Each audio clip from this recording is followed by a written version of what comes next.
Welcome to the Artist Academy podcast, a place where we focus on the business side of art to help you attract more customers, increase profits, and ultimately live a life of creativity and financial freedom. I'm your host, Andrea Earhart, and this week's episode features Dallas-based digital artist Allo. He is an award-winning artist who creates minimal, abstract, and interactive art using AR. And in this chat, we talk all things NFTs and aim to keep it super simple for anybody wondering if the digital art world could be right for your art business. So let me know what you think about this week's episode all about NFTs with Allo.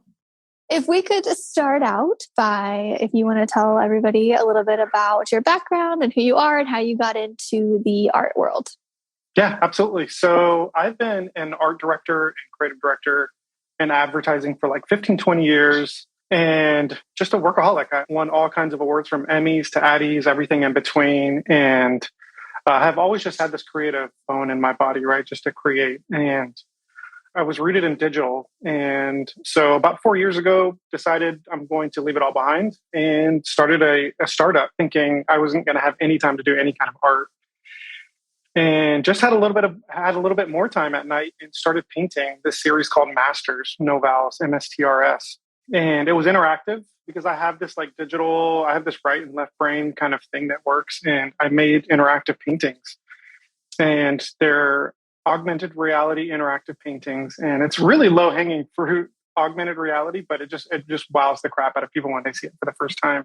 And because it was so digital in nature, like I'm physically painting these pieces. I'll actually bring one here into frame here in just a second. But I create these really minimalistic kind of abstract paintings. And because they were so digital, last March, I had every single one of my collectors and friends and family just saying, dude, you have to get on these NFTs. And I had not one crypto coin I didn't have a wallet at the time. And starting March, just started taking all of the pieces that I had and minting them as NFTs. And it just took off and was able to bring so many people into the space, so many other artists from March till about now, which is, it seems crazy to think it's almost been a year, have just been nonstop grinding and working because it's just so much fun that there's this new medium for art that we're playing in right now. It's crazy.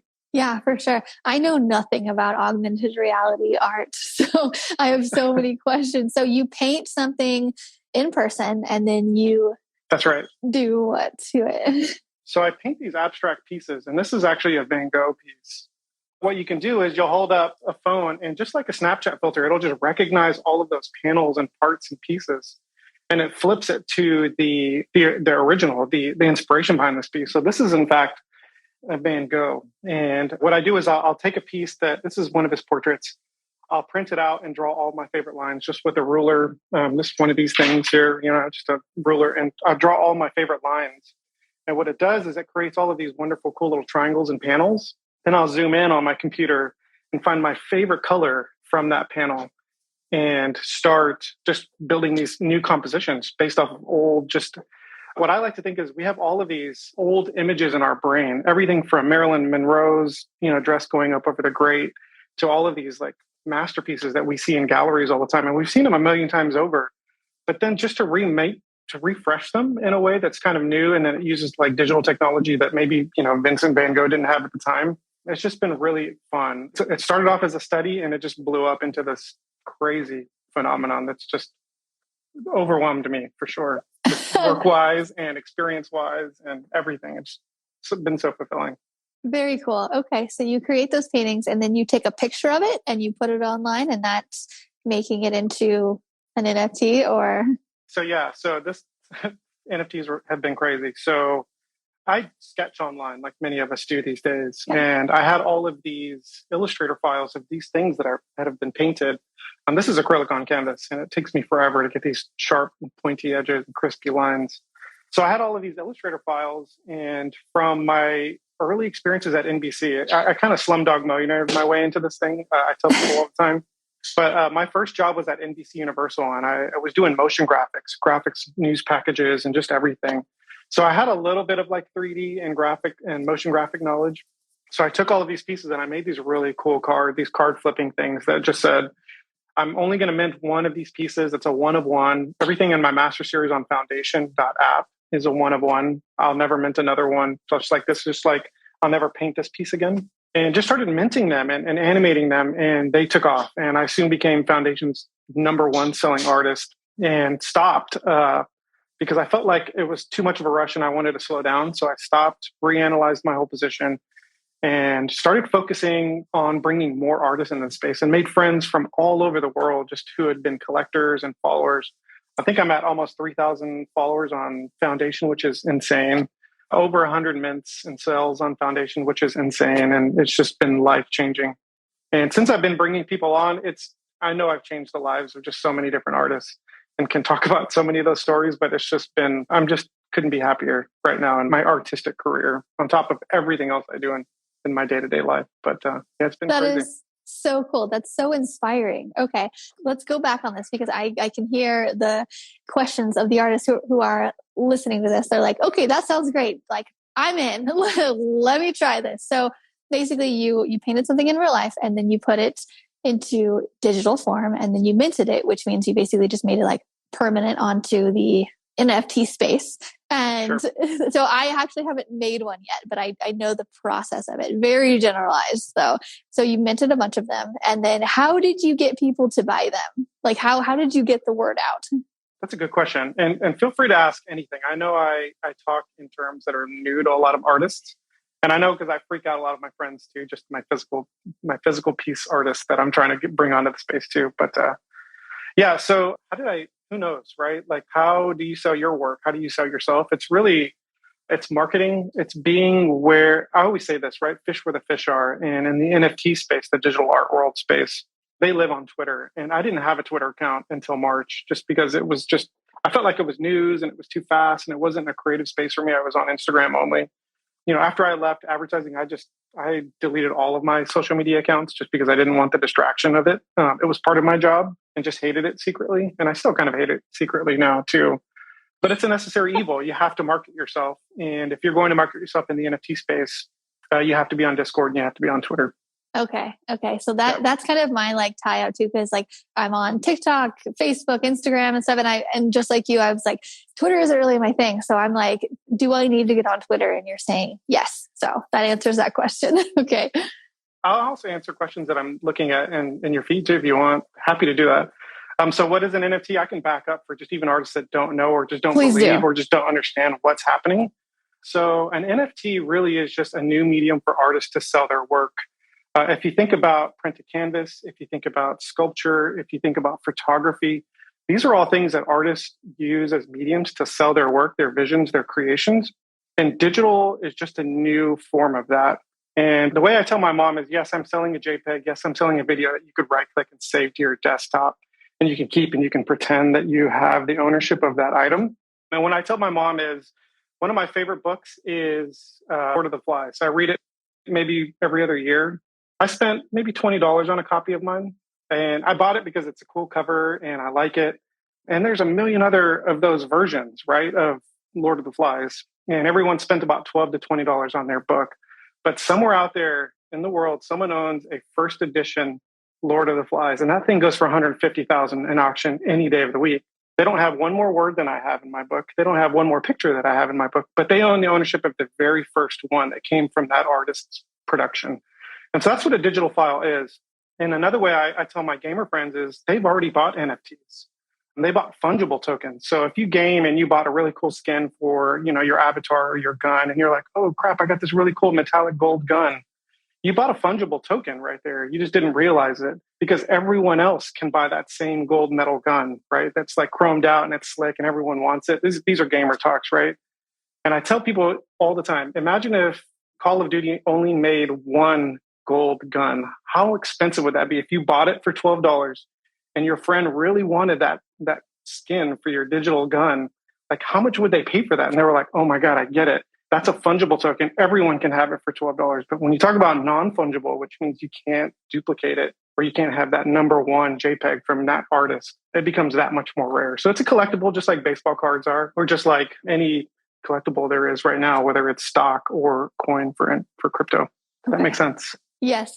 You described it in a very good way, I think, just to get it very so that we understand what it is in general, because it's It's all very new still. Do you think it's still new, or do you think like where do you see the future of NFT? It is 100% brand new still. Like any artist that hasn't dabbled into it, like yourself, that hasn't minted their first piece.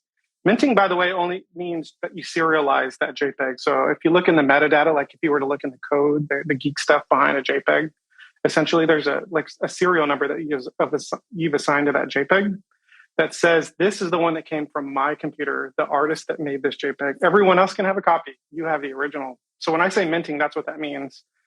And the cool thing about minting pieces is I tell people this all the time, like everyone that downloads and saves that JPEG, just like the Mona Lisa, all the prints of all the Mona Lisas that we see in books and advertising everywhere, only makes my mint more expensive and more valuable because it, is increasing the value of just who that artist is as an artist. So then the NFTs we make can be traded like stocks in a sense, right?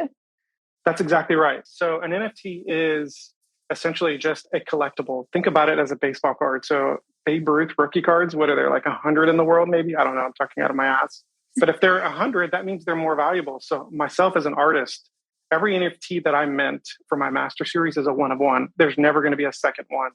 So there are some of my NFTs that sold for almost $20,000 and then some that have sold for like $1,000, just based on timing, based on when you were in the market, based on who really wanted that collectible, because there's only going to be one ever. And if whoever wants to resell it, good for them, right? Like it's just like this piece. If I wanted to sell it in gallery, it would go for anywhere from 4,000 to 6,000, but I'm only ever going to paint the one. So if you wanted to be a collector and resell it, you're more than happy to, you're more than welcome to, but never again. It's the rarity factor. It's that collectible factor that makes them like cost and valuable.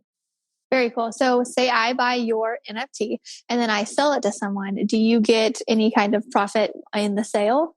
Yeah. So that's something that's completely different. So again, I like talking about this because I talk about it all the time. If I sold this piece to Jay-Z, right, for $4,000 and next year, Jay-Z sells that piece for $4 million, dude made almost $4 million on that piece, right? Minus $4,000 he spent on it. I'll never see a dime of that commission. I'll never see a percentage of it. But the beautiful thing about this new medium for artists is attached to that contract, right? That minting process.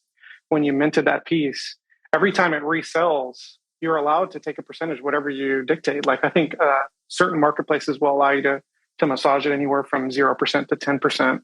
But there have been times where I went to sleep, didn't mint anything, didn't market anything, didn't push anything, woke up and had a few $1,000s in my wallet because something had resold on a secondary market. So it's just wild that we finally, as artists, unlike what musicians and writers and actors have been doing for years, where every time you stream something, whether it's on Spotify or Netflix, they get a percentage of that, that stream. Us physical artists, us tangible artists, have never gotten that in the history of art. It's just I sell it and the reseller makes 100% of whatever they sell without giving me a cut of that commission. Very Game cool. changer. Okay. Yeah. Okay. So we can set the original price and we set the percentage at which they would sell it at. That's correct. Yeah. Certain marketplaces have it fixed. Some you can massage it and you can move that like dial around to give your reseller more of that percentage and you less or you more, however you feel comfortable. Okay. I gotcha. I'll go back to that question you asked earlier. What's the future? I saw a really cool meme the other day where it was talking about Web 1, Web 2, and Web 3. I know this is all dorky, like nerdy. I love it. Keep going. Yeah. So Web 1, the way they describe Web 1 is you go to a website and you enter your username and your password, right? That's how you sign in. So let's just say your website, right? If I wanted to sign in and buy something from you, you could set up a username and a password. And that just means that you hold all of that data, all of that information for that person. You are the holder of everything that is your customer, right? Okay. Web 2 changed a little bit. And you see this everywhere. Web 2 is where you can sign in with Google, you can sign in with Facebook, and you can sign into all of your news sites. But guess who has your data still? It's either Google when you clicked it or it's Facebook when you clicked it, right? It's that single sign-on. That's very Web 2, right? I can sign in on all of my accounts with my Facebook account if I wanted to, but Facebook ultimately still holds all of my information. Web 3 is different. When you go to a Web 3 site, you'll see Connect to My Wallet. When you hit Connect My Wallet, that's everything that you have in coin. That's everything that you have in your NFT collection. That's anything that you've built yourself.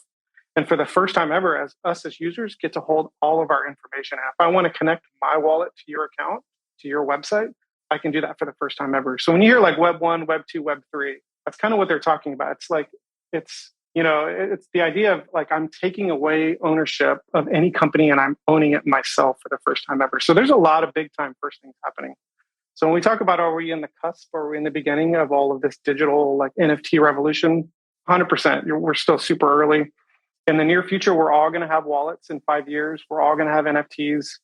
We're all going to have digital content, and we're all going to own our own content and our own information. And we're going to be able to say, I want to give permission to this company to have it. I want to give permission to this. And no longer will Facebook or the Googles just hold everything for us and market us and sell us like, they have been for the last 15, 20 years. Sounds so freeing. I love it. Okay. So say I want to make an NFT and say people who are listening want to. So we are artists. Yeah. So we have a bunch of art laying around or photos of past stuff that we've created from the past couple of years. Is it as easy enough as I take a photo of a painting that I have right here that I just completed, upload a JPEG and then mint it or? Yeah, it is. It really is that easy. So like I said earlier, I had all of these sketches, right? All these Illustrator files that were sketched out. And I didn't want to just upload JPEGs. I wanted to give them a little bit more, it's an NFT. And what I tell artists all the time, because it's so easy to like put something up, I think it's up to us to slow down and make sure that it's going to be something that you're going to be proud of in about 10 years. Okay. Because whatever you meant gets written to the blockchain and that stuff's going to stay forever. And I can see it being very embarrassing in 10 years from now, the stuff that everyone's been minting. So once it's there, you can't take it down. So take your time, relax. But it is as easy as taking a JPEG, a photo that you took on your phone, something that you digitized, like a physical piece that you've digitized, whether through photography or a scan, a high-res scan. You can go to a site without any code needed, without any dorkiness or nerdiness needed. You can upload it, hit the mint button. Everything happens on the back end, and it does cost money. Every transaction you do costs money, depending on the blockchain that you're writing to. So it's not cheap. Like if you're going to sell something and we can go into like the dorkiness, and we can have a part 2 of this if you wanted to get deeper. But if you wanted to mint in the Ethereum blockchain, it does cost money. It costs about $150 to mint something, and then $100 to list something. Oh, so for about $250, you can gamble on yourself. You can put something to a marketplace and see if it sells. Yeah. Oh, wow. Okay. So if I were to take a picture of a painting that I have, and then I could add like some movement with it to say there's like those apps, right? That you can like make things move and like make the clouds move. And so that was my plan. Is it as easy as that? Just to kind of add a cool painting and then have some kind of like motion to it and then put it up? 100%. Yeah. In fact, there's been a big push in the NFT space for photography, but I don't know why photographers don't get as much credit as they should. You can go to a gallery and you'll see photos, like really badass photos. I buy photography because I can't shoot. And I always admire people who can write because I can't write, and people who can shoot because I can't shoot. I can pick a great headline, but I can't write one myself. This is my advertising speaking. Yeah, in the NFT space, motion does a little bit better from what I can tell. I have all kinds of tips and tricks if you want to follow me and ask away. I'm open for anything, and follow me on Twitter or Instagram. But yeah, I would definitely add some motion. Those tend to do a little bit better in sales NFT-wise. Okay, great. So, and then I would upload it to, there's one, what is it? Ocean? Which one is it? OpenSea. OpenSea, yes. Is that the one you use, or you use a different one? So I started on Foundation. Foundation's a little trickier to get in. It's invite only. So the art tends to be a little more selective, a little more higher end, upscale. Yeah, something like that. OpenSea and Rarible are kind of the big marketplaces where you can go and anyone can sign up for an account and mint stuff. So as you can guess, there's going to be a lot of fuss there. There's going to be a lot of things, and it's always moving, not as curated. And the art maybe not as inspiring, but you'd be surprised what sells. It's incredible, the space. Okay. If I were to shout to my Instagram and Facebook and TikTok followers, be like, I just put something up there. Do you think it's possible to sell something via that way if you already have an audience on these places? Or is it like, we need to get into Twitter and build up that Twitter following? No, you could just still market in the places where you're, dominant. And I think you would help yourself a lot if you got onto Twitter. I think most NFT and crypto kind of investors and collectors are on Twitter. Okay, so do I tweet at those? So you do not use Twitter at all. So I'm like, do I tweet at certain groups that are about NFTs and like share my stuff or share their stuff? And is that how you grow on Twitter? Different rules. Yeah, you'll get your hand slapped a lot. It's called in Twitter. It's called, or in the space, it's called shilling. Selling your work. There's a term called shilling, and you're allowed to do so much of it. And then after that, people are like, "Dude, please stop shilling your work. Just like be a community member, be part of the movement."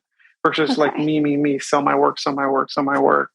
So it is a lot more communal, I will say. I've helped so many people and have received so much help, whether through hooking me up with a developer or another artist or just promoting your own work. It's so much more of a community that I've ever felt in any artistic world that I've experienced, whether it's an advertising, commercial, like conglomerate style thing where everyone's at each other's throats. Even in the gallery life, as you know, probably, it's just hard to get into a gallery. It's hard to nudge someone for a good space in a gallery. The NFT space is not like that. It's the most welcoming community that's ever been started in the art world that I've ever been. There's some egos, but for the most part, there's no egos. It's been wonderful space over the past year. Very cool. What's the most you've sold something for? It depends on, how ETH is doing, but maybe 5 ETH, I think, which is Ethereum at the time was almost $20,000 is probably what an NFT sold for. What? Oh my God. That's amazing. But it's like anything else, right? It's I wouldn't say it's clout, but a collector will find your work. They'll see it. They'll start to dig around. They'll start to look at your Instagram to see if you're a legit artist and you've been around for a while. They'll start to see what your other pieces have sold for. They'll start to see, what you have in the pipeline as far as what you're projecting or what you're going to be doing next. So it's nice to be vocal. I have a ton of projects that are happening all simultaneously right now. So I honestly like to be somewhat of an underdog. So I don't promote all of the projects that I'm doing 100% until my own fault sometimes. But what's fun is when a collector will start digging around and say, oh my God, you're doing all of this shit. This is insane. How do you have time? And I truthfully don't sleep. It's just been, like I said, it's been nonstop since last March. It's been really fun. Market where you are. There's NFT collectors on Instagram. I was selling a shit ton of NFTs on Instagram before. I don't even have that big of a Twitter following now. I just don't tweet that much. I should be doing a better job tweeting more. Okay. So I was thinking, just to get it started, I was thinking about putting out maybe like 10 NFTs and getting them minted, but I was planning on just having the price for the cost of the mint, or basically having the buyer mint it for me, so I wasn't out anything, just to get the first like maybe 10 and maybe start to get an audience and then start to sell them after that. What's your thought on that approach, or should I just start charging from the bat? I've had a lot of pricing conversations around work, and frankly, I don't buy into any one sort of knowledge. Big ones are, though, just like everything else in pricing, it's hard to price up once you've sold something, right? Like if you were to sell a mural for $500, there's no way you could charge probably what you charge for your murals after that, right? Because you've already set that playing field down here. Okay. You might want to think about that NFT wise also. And it's your work, right? And you're never going to remake that. That being said, does it take a lot longer to produce? No. And so there's that thought too, where it's like, dude, you already had the digital files. You just uploaded it, you minted it. Like you already had it on your machine. It's like no cost. Everything's profit at that point. But if you think about branding yourself, that's the one I believe the least, because it still took time to develop that look, that style, your signature, all of that stuff. I think that all has value. And I think you have to value yourself in the NFT space and not look at it as a place where I'm just going to make some extra Ethereum or some extra whatever, right? So Solana, whatever, blockchain you want to mint on. So I do. I value my work. However, that being said, I like to undervalue it on foundation, just so that there's like, I want people to collect my work, honestly. And so like even my work, like I have prints all the time. I have some prints over here. I don't price them out of the realm of people collecting them, because I remember when I was young, I didn't have a lot of money and I liked work, and I would always want to collect pieces. And I want to be a lot of people's first pieces, first ownerships. And I carry that into Ethereum or in my NFTs as well. So I start all of my bidding on Foundation at 0.1552. It's about $300. And Okay. 0.1552, 1,552 is my grandmother's favorite number. She passed away about 10 years ago, but I use it for everything. Anyone who's ever worked with me knows that's just the number. If I'm putting a price, it's $15.52 or it's 1,552 somethings. She always said that's how many grandkids she had, and she really only had like 50, but crazy woman. But so I priced them all at about $300, and you can tell that like, some have sold for 20,000 and some sold for 500. It's just, depending on what the collector's willing to pay for an NFT. Okay. So do people bid on it, or do you just set it and they pay 20,000 for it? Or so every marketplace is a little different. You can set it up to start a bid on OpenSea. Most of the time on an OpenSea NFT, you just mark it for sale, and that's what you want, and you get to sell. Foundation.app it's auction only. So you set that initial bid, and then the 24-hour shot clock starts. So for 24 hours, anyone can bid on your NFT, and after that 24 hours, that's it. But what's really cool about Foundation, unlike eBay's auctioning, is and within that last 15 minutes, if someone puts a bid, 15 minutes resets. So there's no sniping. You can't just wait to the last second and snipe like a really cool Murakami piece or something, for like dirt cheap, or a visualized value piece for dirt cheap. It'll reset that clock for 15 minutes. And so the piece that I sold for almost 5 ETH was a Muhammad Ali piece. And I had two whales just going at it back and forth. And I just remember like I was with my son at my brother's house, and he was coming down the stairs, and he was watching the bid war happening, because it was like they were just going back and forth, and I was literally crying. I mean, I'd never sold a piece for that much physical. Well, murals maybe is different, but I'd never sold a piece for that much less a digital piece for that much. And I was messaging the whale back and forth on Twitter. We were commenting just how much I was just so grateful, and how much he has just changed the course of my life and my family's life. And so, yeah, we've become good friends, and yeah, it's been wild. that's so amazing. So these collectors that buy, so they just find out about you through the groups on Twitter and through the communities and whatnot. So just getting in and being active within the art NFT community, you end up meeting people. How are you active? So you just comment on people's stuff or tweet at them and like compliment them, or like what is I'm in Twitter Spaces a lot. Twitter Spaces are, I guess they're like lives here on Instagram with no video. It's kind of like, what was the video, the audio only? like, Clubhouse. Clubhouse, thank you. So NFT started in Clubhouse, and then once Twitter had Spaces, it just kind of all, for the most part, moved to Spaces.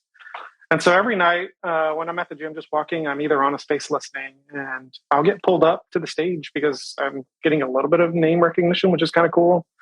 And then from there, you just get some follows, and you get a bunch of questions about the projects you're working on, and you just get to talk about things you're working on or things you need help on.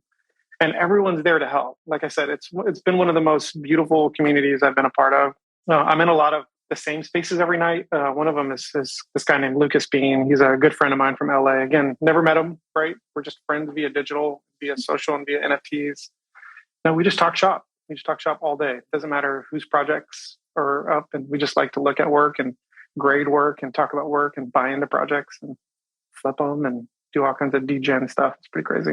Oh my gosh, that's awesome. Yeah, this sounds like a whole nother thing. So it sounds like I've talked to a lot of artists about it that kind of want to just come on and make some extra money. But it sounds like if you really want to get into it and do well with it, it needs quite a bit of time, like attached to that, right? It needs time and it needs commitment. Like I said, I think what NFT collectors are getting better at is kind of filtering out the fly by night, the projects that they call it getting rugged, where an artist will come in, they won't dox themselves. They won't say like who they are in person.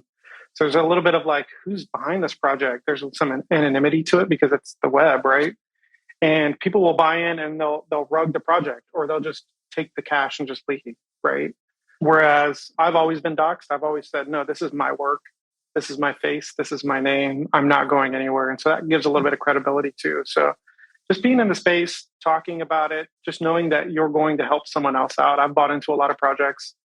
Like I said, I've brought in artists and literally like have made millionaires from the projects that I've brought on because Gary Vee found one, or one of my, like the first person I brought on Nautimel is like one of the biggest NFT sellers in India right now. I mean, he's just killing it. It's insane. And so just bringing people on is just, it's been kind of my big push because I love looking at art and I love collecting art. My house is a gallery and my wallet's no different. Like I collect art because I like it, not necessarily because I want to flip it and make money off of a bunch of people's work. Yeah, very cool. And I heard Gareth told me that Gary Vee is following you on Instagram or Twitter one. Yeah, it's nuts. So another person I brought on, her name was Barbara Alay. I'll keep the story really, really short. Her name is Barbara Alay. She's from Russia.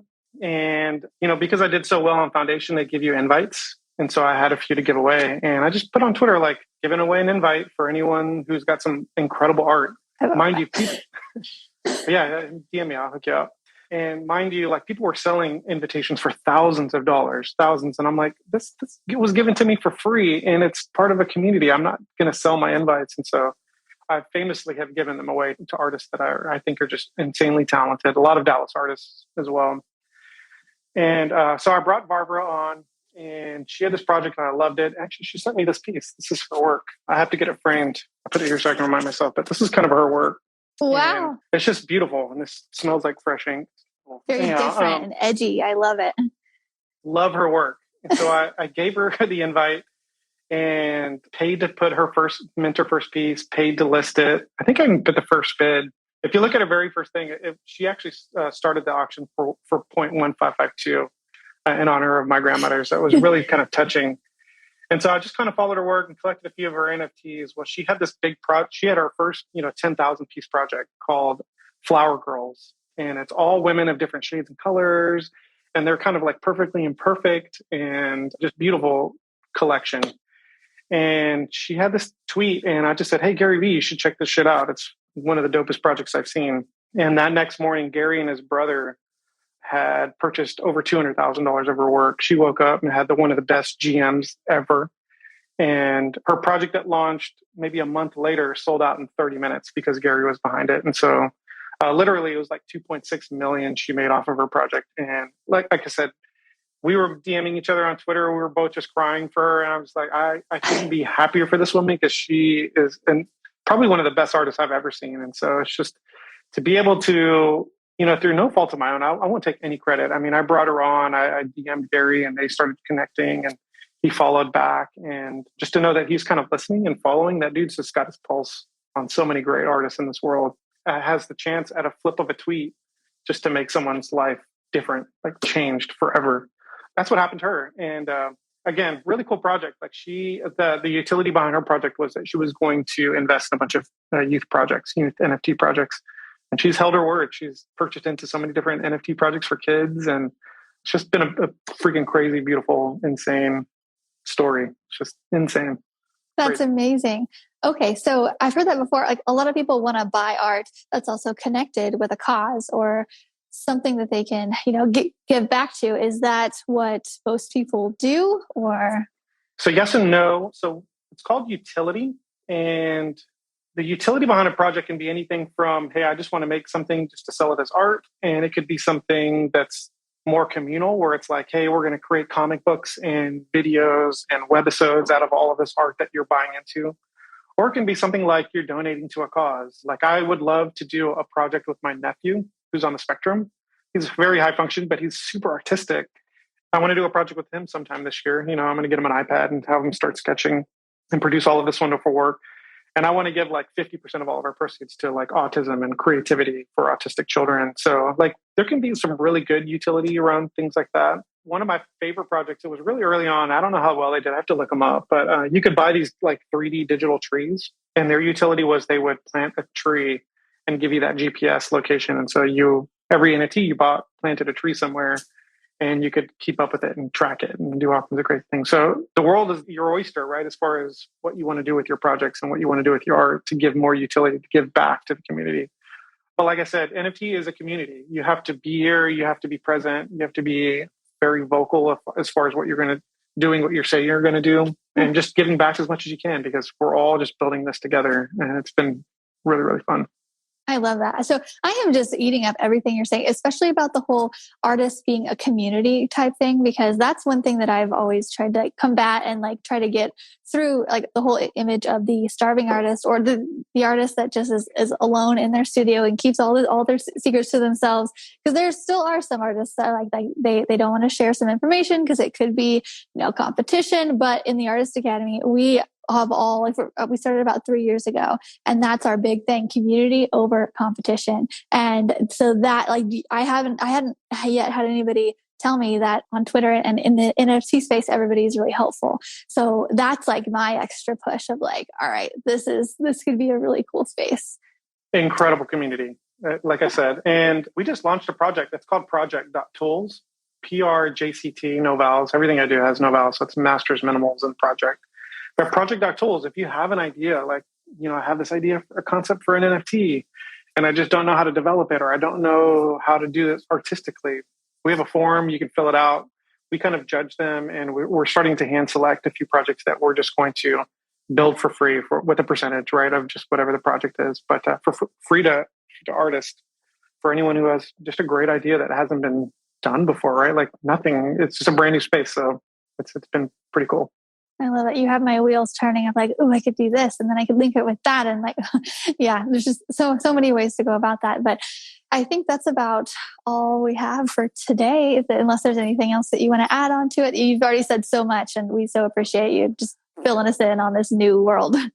I feel like it flew by this time. I feel like we didn't nearly scratch enough some of the questions. So yeah, happy to do this again if you want. We could. Yeah, actually, I would love to have you as a guest inside of our Artist Academy group to really go down and maybe break down how to make an NFT and then how to maybe promote it, and then just all of the little details in there. I would love to talk to you outside of this about coming into the Artist Academy and doing this.